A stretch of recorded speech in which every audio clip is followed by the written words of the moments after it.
Hey, happy holidays to you and yours from NationalTelegraph.com. This is Kevin Landrigan. The economy is recovering, no question about it, but unemployment is still at 5%, and there's the chronically unemployed. Also, the federal budget deal actually terminates extensions of unemployment for 1.6 million Americans on December 28th this week, and another 3 million in 2014. So what's the Harris administration doing about it? Well, they've gotten behind legislation being proposed next year by Jeff Goley, former chairman of the House Labor Committee, now a ranking Democratic leader under Speaker Terry Norelli. Jeff Goley sponsoring this legislation to increase the payments for people who are collecting unemployment for the first time in 11 years.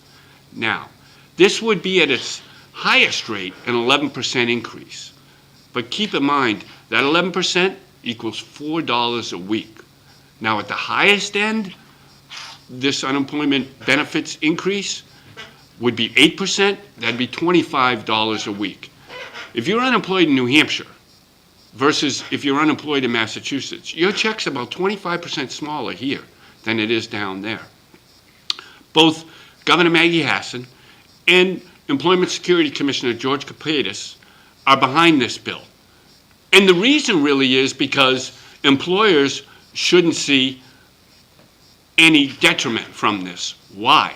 Because thanks to a law that was passed that made unemployment security reforms possible, employers who don't lay people off are actually going to see two reductions on their unemployment compensation tax in the next year. The reason is basically changes were made in unemployment, and some employers' rates were increased because the unemployment trust fund had gotten so low. Thanks to that recession, we actually had to borrow as a state from the federal government to continue to pay unemployment benefits. Unlike 30 states, we repaid the federal government without interest. There are states like New York and California are never going to get out from under paying interest on their loans from the federal government in the billions of dollars. But New Hampshire is in solid shape, such solid shape that its trust fund will hit $250 million by the end of the third quarter in 2014. That means a 0.5% reduction in the tax. Then, by the end of the year, Commissioner Kapadas tells us the trust fund will hit $275 million. That'll be another 0.5% reduction in unemployment taxes. So if you're an employer and you're not laying people off, this unemployment benefit increase is actually going to save you money, not lose you money.